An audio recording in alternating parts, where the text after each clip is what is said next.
Así como estamos, hermanos, pidamos la dirección a nuestro Dios. Señor, nos ponemos en tus manos para este tiempo especial en el que hemos de abrir tu palabra. Nos confesamos no competentes en nuestras propias fuerzas, por eso pedimos tu misericordia, la iluminación y dirección de tu Santo Espíritu a tu siervo, pero también, Señor, a tu pueblo, porque todos somos llamados a oír tu voz. Nos ponemos en tus manos, en el nombre de Cristo Jesús. Amén. Pueden tomar su asiento, hermanos, y voy a invitarles a que por favor mantengamos nuestras Biblias abiertas. Sé que está la pantalla, pero me gustaría que también tengas tu Biblia bien lista para poder ir comentando o viendo lo que hoy vamos a aprender. Como ustedes saben, hermanos, estamos estudiando el libro de Ageo. Terminamos de ver la primera profecía que se encuentra en todo el capítulo 1. Hoy quiero que avancemos y estudiemos la segunda profecía de este libro tan corto, pero con un mensaje profundo. Cuando nosotros hablamos de la segunda profecía, es justamente lo que acabamos de leer. La segunda profecía del profeta Ageo para el pueblo de Dios lo encontramos en el capítulo 2, versículos 1 al 9, que es lo que estudiaremos esta mañana. Pero comenzamos en esta hora preguntando, ¿qué es lo que da pie a la segunda profecía? Y hermanos, de manera introductoria, hemos de decir que, escuchen esto, lo que da pie a la segunda profecía es que nuevamente el pueblo se detiene en la construcción del templo. Nuevamente se detienen en los trabajos de reconstrucción. Y digo nuevamente porque, como recordarán, hermanos, lo que da pie al libro de Ageo es que el pueblo tenía como misión, al regresar de Babilonia bajo Zorobabel, reconstruir el templo de Jerusalén. Sin embargo, solamente comenzaron y después se dedicaron a sus casas. La primera profecía nos dice que el pueblo se había distraído y estaban construyendo casas artesonadas y descuidaron la casa de Dios. Por eso Dios tiene que intervenir a través del profeta Ageo para llamar al pueblo a cumplir su propósito primordial, dedicarse a la casa de Dios, para que el pueblo se desenfocara de sus hogares y volviera a la reconstrucción. Y hermanos, pero la segunda profecía tiene que venir, porque el pueblo nuevamente se detiene. No solo una, sino que ahora por segunda vez el pueblo se detiene en los trabajos de remodelación de la casa de Dios. La primera fue porque estaban dedicados a sus hogares, a construir sus propias casas. La pregunta es, en esta segunda ocasión, ¿cuál fue la razón que los detiene? ¿Por qué ellos se detienen en los trabajos de embellecer la casa de Dios si habían empezado? ¿Cuál es la causa? ¿Cuál es la razón ahora? Esto lo vamos a descubrir esta mañana, porque por eso nace la segunda profecía de Ageo. Vayamos ahí y observemos lo que dice el versículo 1 del capítulo 2 en tu Biblia. Leemos por favor y dice así: en el mes séptimo, a los 21 días del mes, vino palabra de Jehová por medio del profeta Ageo, diciendo. Hermanos, aquí está el punto medular. Ageo nos da la fecha. En el mes séptimo, a los 21 días del mes, hermanos, la obra se detuvo. El día 21 del mes séptimo en el calendario judío.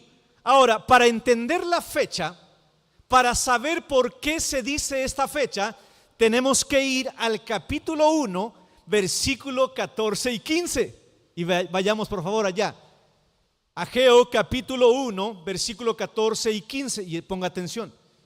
Y despertó Jehová el espíritu de Zorobabel, hijo de Salatiel, gobernador de Judá, y el espíritu de Josué, hijo de Josadac, sumo sacerdote, y el espíritu de todo el resto del pueblo, escúchenlo, vinieron y trabajaron en la casa de Jehová de los ejércitos, su Dios.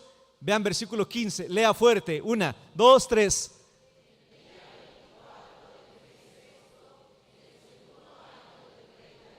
Ahora hay que unir las fechas. Los datos son importantes en la escritura.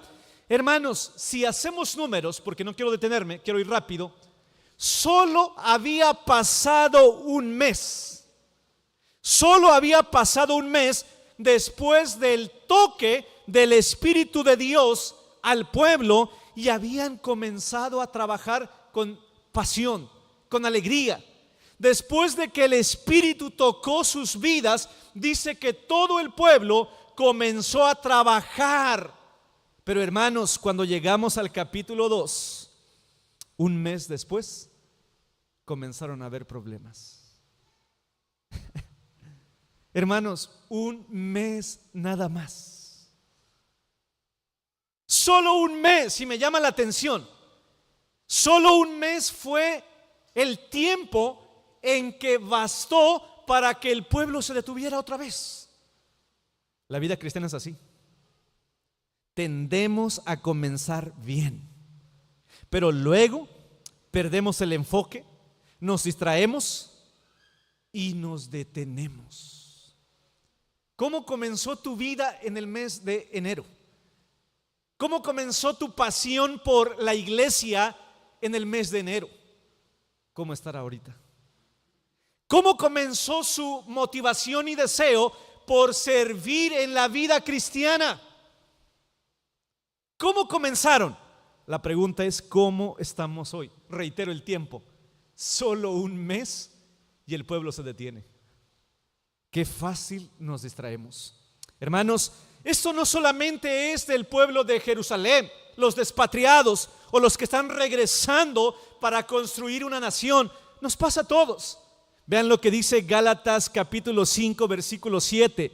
Gálatas capítulo 5 versículo 7. 1, 2, 3. Vosotros corríais bien. ¿Quién nos estorbó para no obedecer a la verdad?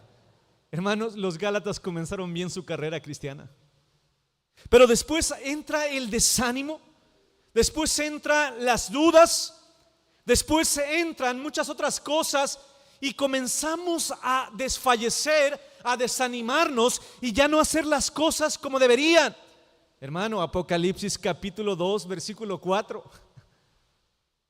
Pero tengo contra ti, ¿qué dice? No es tema de matrimonios, pero ¿cómo éramos cuando estábamos en nuestro primer amor? ¿Cómo éramos de novios? ¿Cómo comenzamos la vida? ¿Cómo comenzamos el trabajo? Hermanos, ¿qué tal estarán haciendo su trabajo ustedes hoy? Yo espero que estén en un trabajo donde estén contentos y plenos.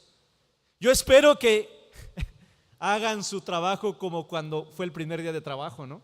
Todos puntuales, todo bien hecho, pero después pasa lo natural. Van a comenzar a llegar las pruebas y el pueblo, aún siendo tocado por el Espíritu, un solo mes, miren, lo voy a decir así parafraseando, un solo mes les tardó el gusto. Un solo mes, hermanos. Pero vean lo que dice el versículo 2. Regresemos a Ageo, vayamos porque ya nos ubicamos en el tiempo. Y vean lo que dice el versículo 2. Parte B del versículo 1. En el mes séptimo, a los 21 días del mes, escuche esto. Vino palabra de Jehová por medio del profeta Ageo. Vino palabra de Jehová. A mí hay algo que siempre me va a impactar. Lo maravilloso del evangelio es como Dios obra con su pueblo. Hermano, para empezar vienen saliendo de estar ocupados en sus casas y la casa de Dios que esté como esté. Pero luego se vuelven a animar y comienzan a trabajar y pasado un mes vuelven a desfallecer. ¿Te gusta un pueblo así? ¿Tú serías paciente con un trabajador así? Hermano, Dios es diferente. A pesar de la actitud del pueblo, Dios interviene. Dios se percata de esta situación y Dios no los abandona. Dios no los desecha, sino que Él obra. Vino palabra de Jehová. Hermano, ¿qué sería de nuestra vida en medio de nuestros desánimos, en medio de detenernos, si Dios nos abandonara? Si Dios nos dejara, hermano, no era una sola vez, era la segunda vez, pero en medio de su mala actitud, Dios aparece una y otra vez. ¿Qué dice Filipenses 1:6, hermano? Vayamos a Filipenses 1:6. Esto es esperanza. Filipenses 1:6, 1, 2, 3. Estando persuadido de esto, que el que comenzó en vosotros la buena obra.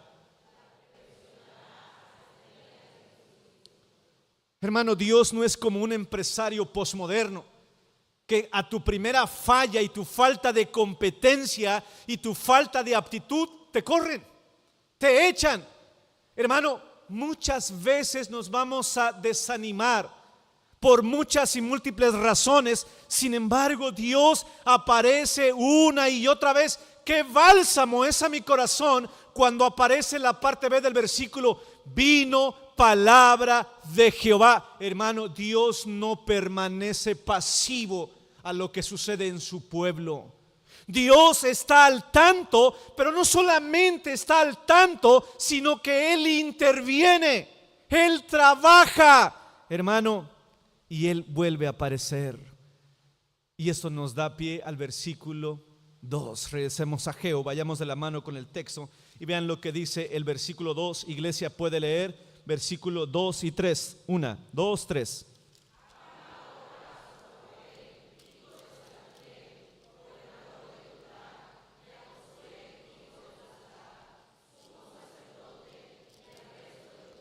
Pausa hasta ahí. Hermano, el primero en que Dios interviene y habla es el liderazgo. Y lo hemos visto una y otra vez. Dios se dirige a los ángeles de cada candelero. Dios se dirige al gobernador, se dirige al sacerdote. Y hermanos, vean lo que dice, si podemos regresar, dice en el versículo 2:2, habla a Zorobabel, hijo de Salatiel, gobernador de Judá, a Josué, hijo de Josadac, el sumo sacerdote. Y vean lo que dice al final. ¿Qué dice al final? ¿Pueden leer? 1, 2, 3. ¿Por qué no todo el pueblo? Porque no todo el pueblo se levantó a construir. Pero los que se habían levantado, el resto del pueblo, aún ellos también estaban desanimados. Ahora, ¿cuál era la causa? Ya no nos esperemos más. Lleguemos, hermanos, a la causa del por qué se había detenido. Versículo 3, Dios la da. ¿Quién ha quedado entre vosotros que haya visto esta casa? Escuchen, en su gloria primera. ¿Y cómo la veis ahora? ¿No es ella como nada delante de vuestros ojos? Déjame leerte la traducción, la Biblia de las Américas. ¿Quién ha quedado entre ustedes que haya visto este templo en su gloria primera? ¿Y cómo la ven ahora? Tal como está, no es como nada ante sus ojos.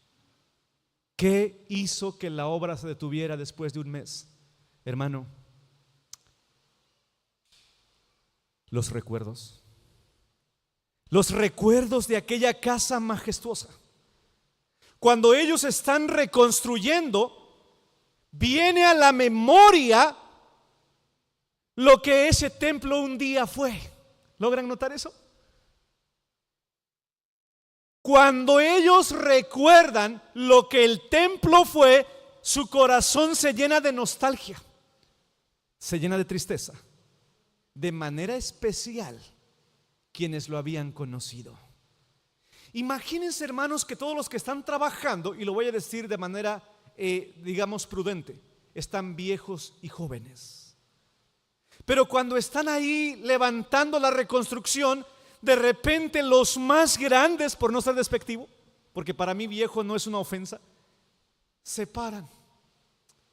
Yo puedo ver cómo ellos se paran, se detienen y ellos traen a su memoria el templo majestuoso de Jerusalén. Por eso dice, esta casa en su gloria primera. Esto es una referencia directa al templo de Salomón. Y vayamos diciendo algunas pistas. Hermano, la comparación duele. La memoria del pasado no bien trabajada detiene tu presente. El templo de Salomón fue sin duda para su tiempo, hermanos, un edificio admirable. Algunos creen que es una maravilla del tiempo antiguo, no solamente por su grandeza, sino también por su belleza, construido con piedras labradas. Había gente trabajando, labrando la piedra para que la vista de la unión de esas rocas fuera admirable. Hermano, escuche esto por favor, el templo de Salomón estaba recubierto de oro. No solamente estaba recubierto de oro, sino que los utensilios de la casa de Dios eran de oro puro y del mejor material. Hermano, también estaba forrado en su interior con la madera de la más alta calidad.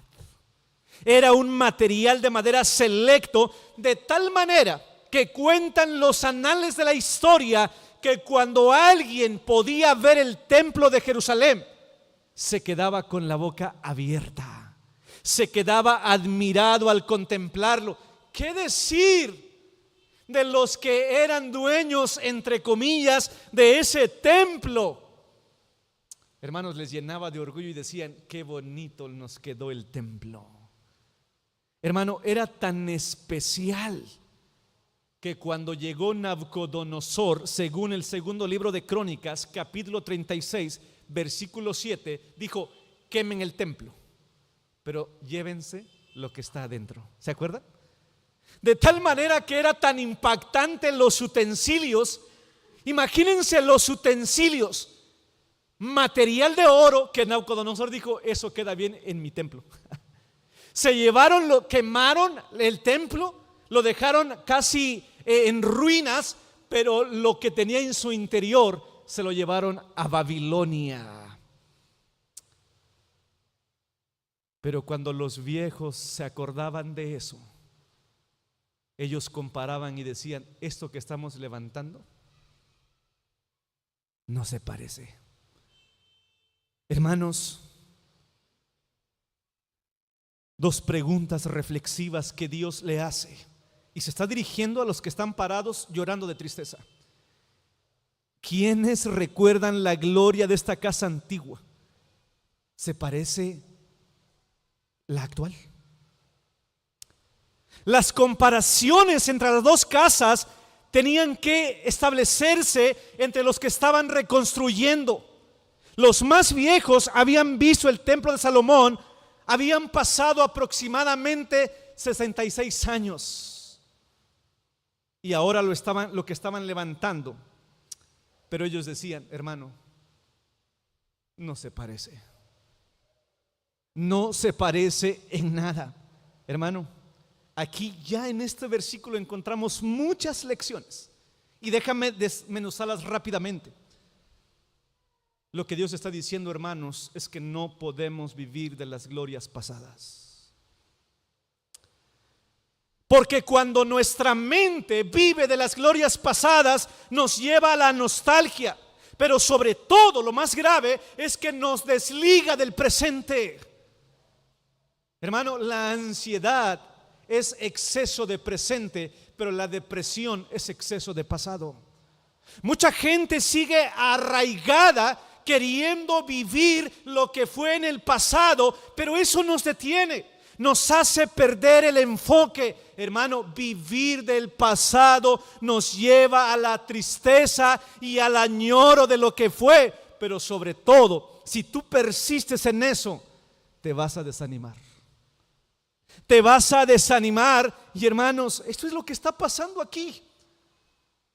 Y alguien por ahí me decía: hermano, el desánimo se contagia. Ay, es que antes no era así. Es que si pudiera ser como antes. Y hermanos, ellos lloraban, pero todo nace del pecado de la comparación. Y quiero que vayamos a un texto en Eclesiastés capítulo 3, versículo 15, y lo leamos todos. Eclesiastés capítulo 3, versículo 15, léalo fuerte. 1, 2, 3.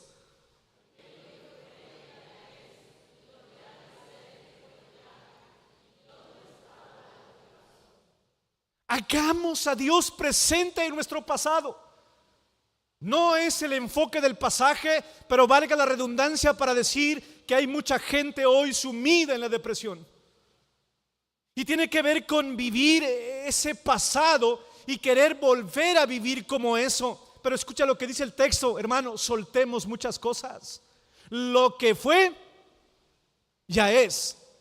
Y lo que ha de ser, fue ya. Pero vea lo que viene, como dice el sabio. Y si alguien sabía eso, era el hombre que está todo arruinado en este momento del pasaje, obviamente. Era Salomón. Había sido el archimillonario, había probado la riqueza, mansiones, mujeres y demás. Pero él dice, ahora él está sumido en la tristeza. Y él dice: vanidad de vanidades. Pero una cosa sí, hermano: Dios restaura tu pasado, pero no vivas de él. No te aferres a él. Hermanos míos, no vivamos de añoranza. No vivamos más de lo que fue, porque Dios nos habla en esta hora. Segunda lección: el pecado de la comparación. Comparar la gloria pasada con lo que estaban construyendo. Decían: ¿cuándo va a ser esto como lo que fue? ¿Cuándo? Si somos unos expatriados que venimos apenas reconstruyendo, ¿cómo vamos a comparar esta casa con la pasada? Hermano, ¿sabías tú que el pecado de la comparación, lo que yace en el fondo, es el orgullo? El orgullo de sentirse superior o inferior. Pero también, hermanos, cuando comparamos, nacen otros pecados, como, vuelvo a repetir, el orgullo y la envidia. Sentirse inferior o resentido con los demás. Ambos pecados son condenados en la Escritura. Pero hay una lección más: cuando tú comparas, es que no estás contento con lo que Dios te ha dado. Ay, si yo fuera como aquel. Ay, si yo tuviera aquello. Ay, si tan solo esto y lo otro. Hermano, la comparación nos lleva a la falta de contentamiento y pasamos nuestra vida basando nuestro sentido de gozo en lo que los demás tienen y no en lo que nosotros hemos recibido de Dios. Hermano, tú eres único y lo que Dios te ha dado te hace especial. No te compares con los demás. ¿Se acuerdan del pueblo de Israel? Ya van en el desierto y vean el pecado de la comparación. Ay, por lo menos allá en Egipto nos sentábamos en las ollas de carne.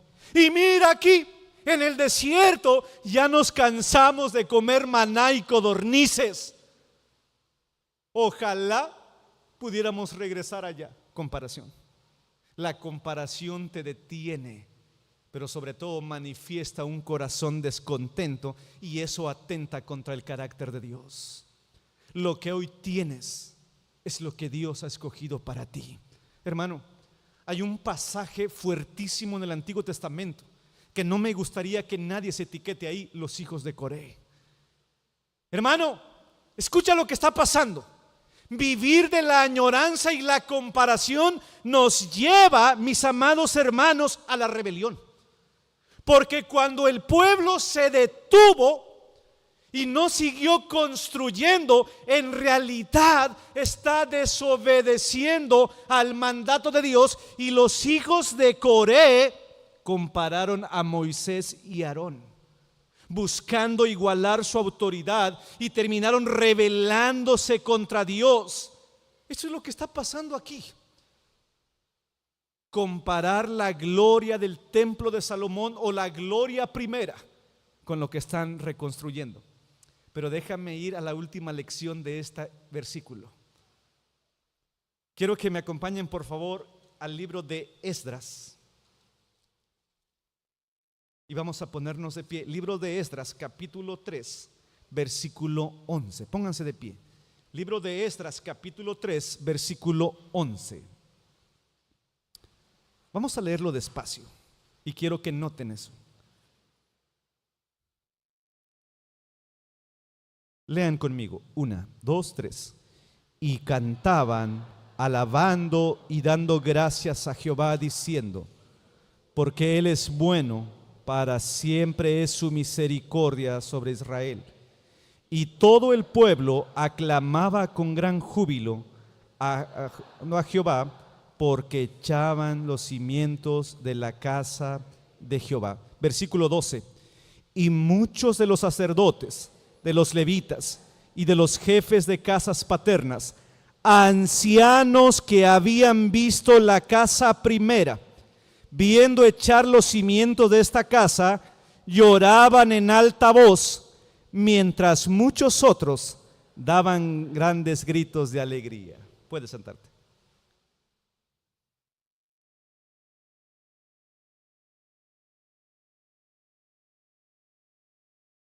¿Sí notaron el texto? Muchos de los sacerdotes. Me encanta porque Esdras dice: y los ancianos que habían visto la casa primera, ¿qué hacían, hermanos? ¿Qué hacían? ¿Y qué hacían los jóvenes? ¿Notan las dos cosas distintas? Imagínate a un anciano cuando ahora aquí, hermanos, están haciendo su culto de primera piedra. ¿Ya lo notaron? Porque regresan. Usted recordará, hermano, que el primero que encabeza los expatriados o los que están allá y regresan a Jerusalén es Zorobabel. Luego viene Esdras. Pero cuando empiezan a levantar nuevamente el templo que había sido construido, están poniendo, dice, están echando los cimientos, están poniendo la casa, están poniendo las rocas o cimentación. Y los viejos, ¿qué están haciendo? Están llorando. ¿Y los jóvenes? Ahora, los ancianos que habían visto la casa primera, hermano, ¿cómo no va a venir la nostalgia? ¿Cómo no de lo que fue esto? Mira ahora, pero gracias a Dios aquí estamos otra vez viendo echar. Y nada más, porque obviamente ya estaban grandes. Hermanos, no vamos a pedirle a los grandes que hagan lo mismo que los jóvenes. Mientras están viendo que están echando los cimientos, ahora vean el texto, ¿cómo lloraban? ¿Cómo lloraban? ¿Se pueden imaginar eso? ¿Te puedes imaginar a gente grande llorando en alta voz? Dice, hermano, el versículo 13, que escuche, yo me imagino esto, que incluso dice, y no, léanlo para que no vean que soy yo. 1, 2, 3.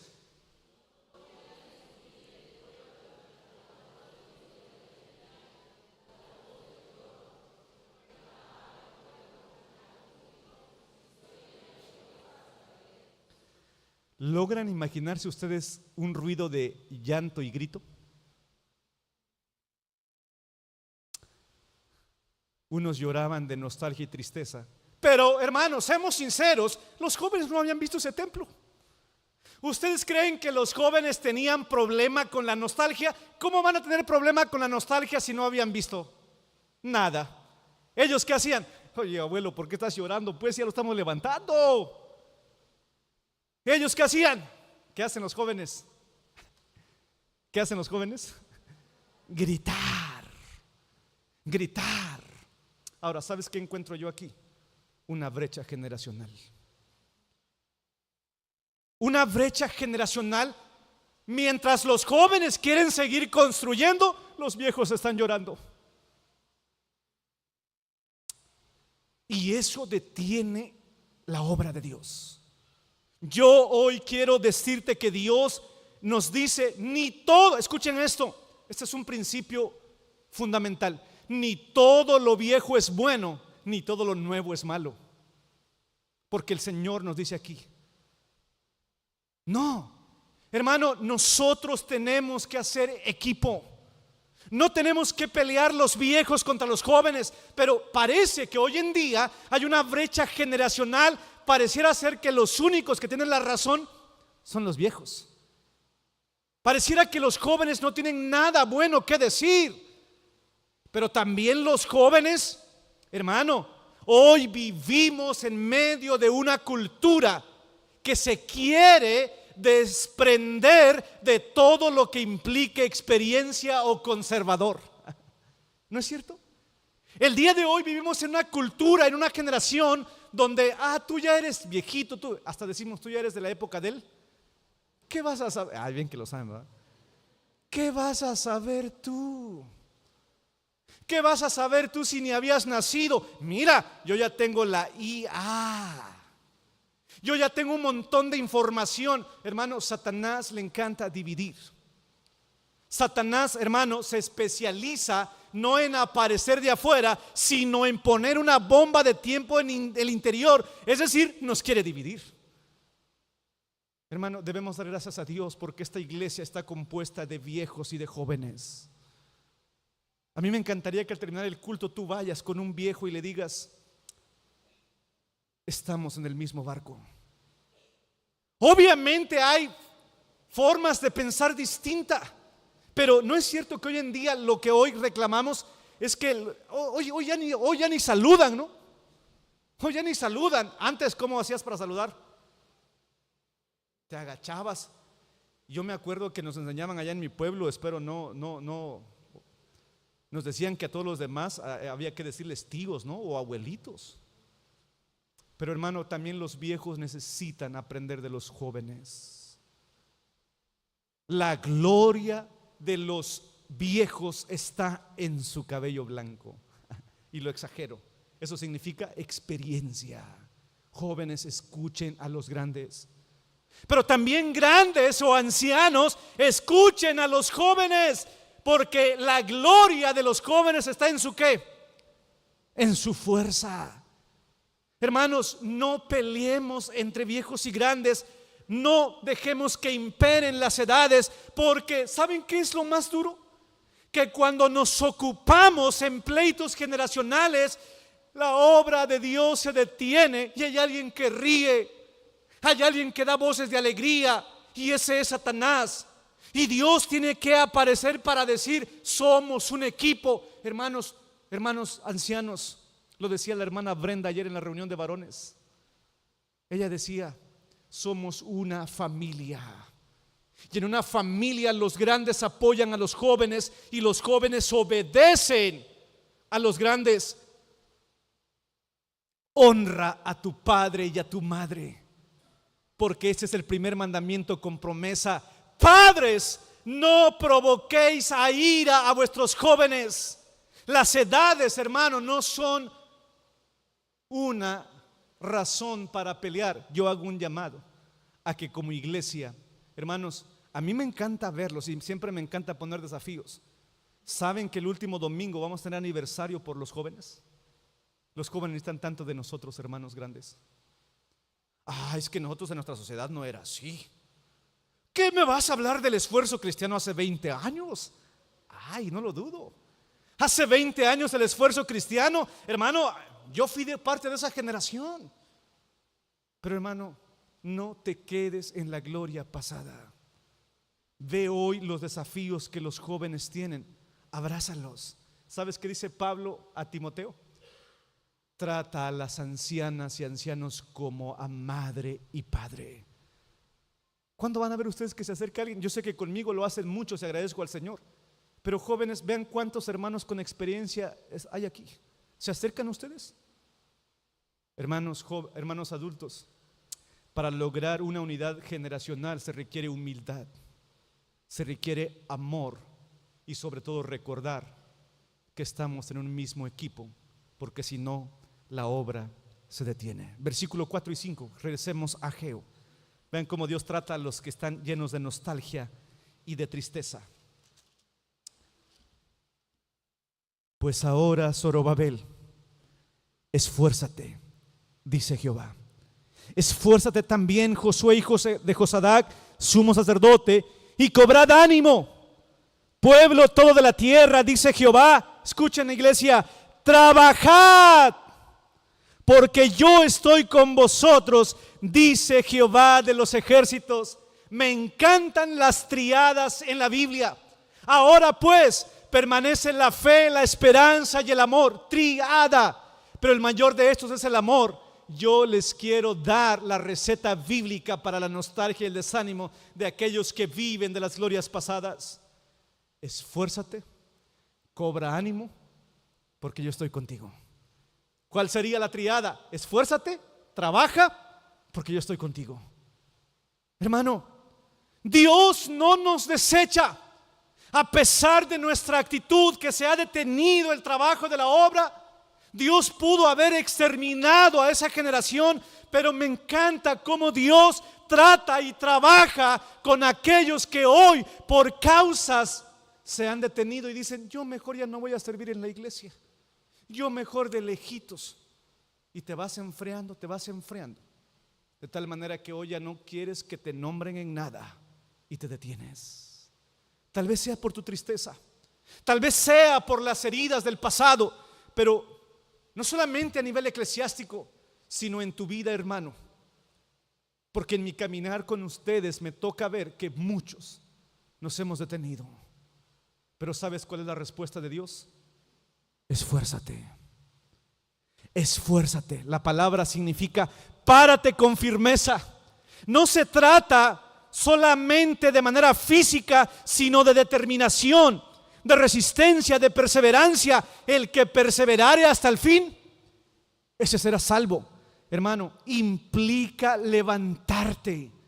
No importa lo que estés viviendo o enfrentando, la vida cristiana justo ahora es un llamado al esfuerzo, es un llamado al trabajo. Hermano, la vida cristiana cuesta.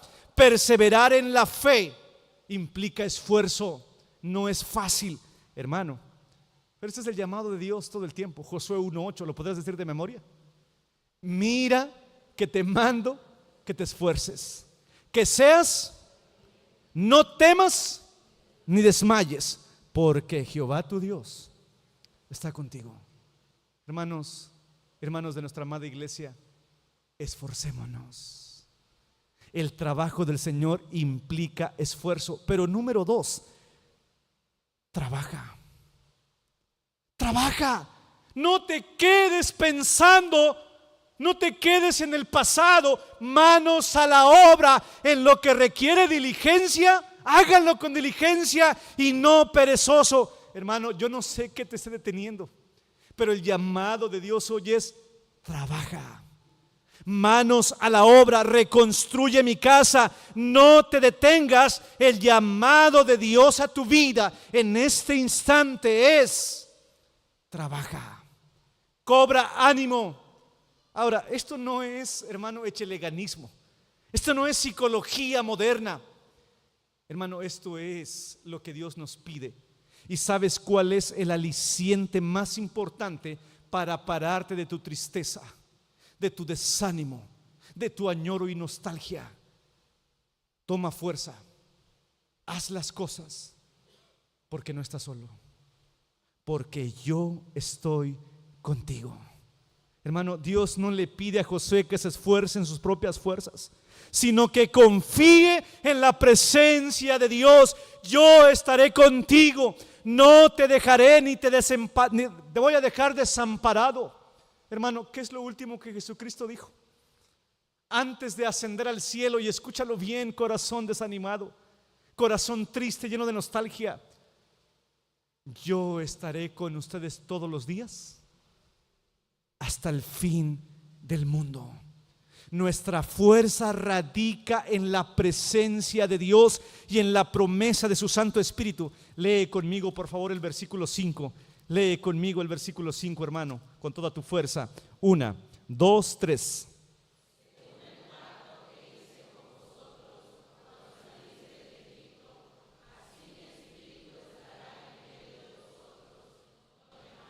Versículo 6.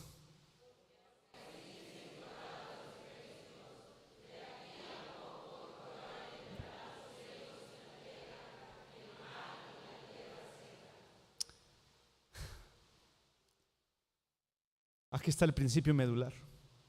Lo que hace especial, hermanos, a la casa de Dios es su presencia.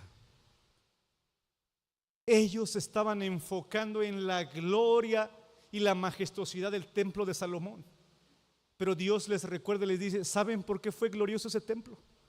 No solo por su arquitectura o por los materiales de oro. ¿Saben por qué fue gloriosa? Porque ahí estaba mi presencia. ¿Y qué creen? Yo puedo, y no solamente puedo, voy a volver a llenar esto que hoy ustedes ven como nada. Yo voy a volver a llenarlo de mi presencia. Mi espíritu estará ahí y la tierra temblará, porque lo que hace majestuoso un templo no solo es su arquitectura, sino la presencia de Dios. Dios le dice: viejos, ancianos, sé y los entiendo. Sin embargo, la gloria que viene será uno mayor, porque llenaré de gloria esta casa que ustedes no la ven como nada cuando la comparan. ¿Quieren que les diga algo, hermanos? Lo mejor está por venir. ¿Saben por qué? Porque la gloria y la majestad de Dios no depende de mí, no depende de ustedes, depende de la promesa de Dios a su pacto. ¿Ven lo que dice? Yo haré temblar y vendrá el deseado de las naciones. Léalo conmigo. Esto que está aquí llenaré. ¿Qué dice? Con fuerza, con fuerza. A ver todos, 1, 2, 3.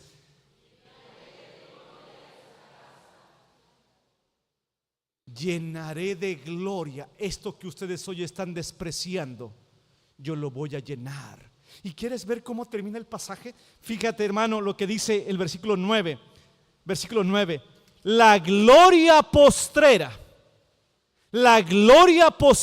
de esta casa será mayor que la primera, ha dicho Jehová de los ejércitos, y daré paz en este lugar, dice Jehová de los ejércitos. Hermanos, lo más hermoso de este templo es que la presencia de Dios está aquí. Y lo que llena de gloria este lugar es su presencia. Ahora, tenemos que esforzarnos por entender que lo más importante del templo es la presencia de Dios. Porque de nada sirve tener una gran construcción arquitectónicamente, pero donde Dios ya no esté. ¿Sabías tú que el profeta Ezequiel, escucha esto, eso lo han olvidado, el profeta Ezequiel nos da una profecía cómo la presencia de Dios abandonó el templo?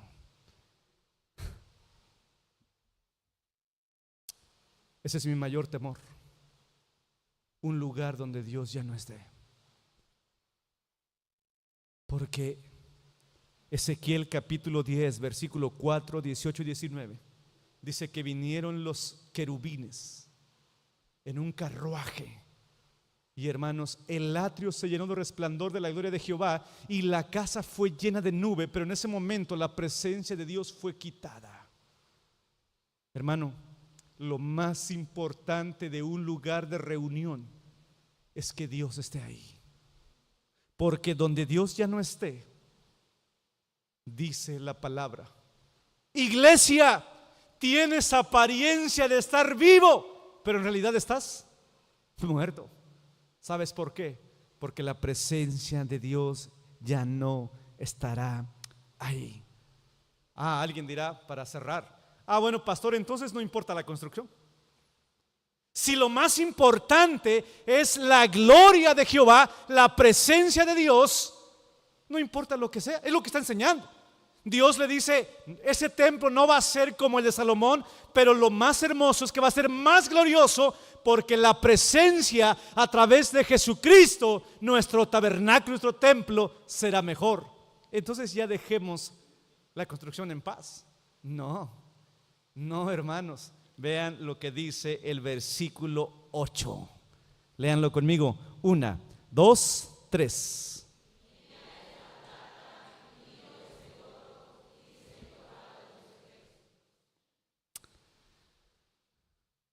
El hecho de que lo más importante sea la presencia de Dios.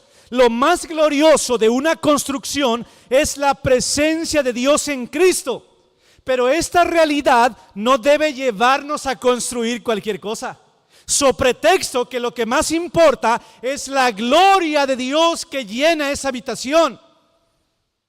Yo siempre me pregunté, ¿por qué en este pasaje aparece este texto? Mía es la plata y mío es el oro. ¿Estás triste por los utensilios que ya tenían aquí van a ser diferentes? ¿No puedo yo volver a hacerlo? ¿No puedo yo volver a hacer una casa aún mucho más gloriosa? ¿Por qué aparece este texto de mía es la plata y mío es el oro? Dice Jehová de los ejércitos. Por el contexto ya lo vimos. Porque ellos estaban nostálgicos por la riqueza del templo de Salomón. Pero Dios nos recuerda, mis hermanos, que no se trata de la riqueza de Salomón, ni de su habilidad para negociar la madera de Tiro. Es de Dios. Él dice, yo fui el que llené esa casa y lo puedo volver a hacer, porque mío es el oro y mía es la plata. Quiero que entiendas una cosa, dice Dios, lo más hermoso, la gloria postrera será mejor, porque mi espíritu estará ahí de una manera diferente. Pero también eso no significa que podamos construir un templo digno de Dios. Hermano, yo cierro diciendo, hagamos equipo, porque lo que más importa en este momento es la presencia de Dios. Pero yo te pregunto, ¿la presencia de Dios no requiere la mejor casa? La casa de Dios debe ser la mejor, porque precisamente se trata de la casa de ¿quién? De Dios. Además, Él es el dueño del oro y la plata. Es tiempo de embellecer la casa de Dios, porque Él es el dueño del oro y la plata. No seamos mezquinos a la hora de planear la reconstrucción. Llenemos esta casa de lo mejor, porque esta casa habita y mora la presencia del Dios Todopoderoso, creador del cielo y de la tierra. Hermano, la gloria de esta casa, de este templo, es la presencia de Dios. Pero hermano, hay un dicho que dice, la casa representa a su dueño. La casa representa a su dueño. Hermano, esta casa representará la presencia de Dios. Ponte de pie y cerremos este maravilloso tiempo pidiendo que el Señor nos ayude a practicar su palabra. Oremos.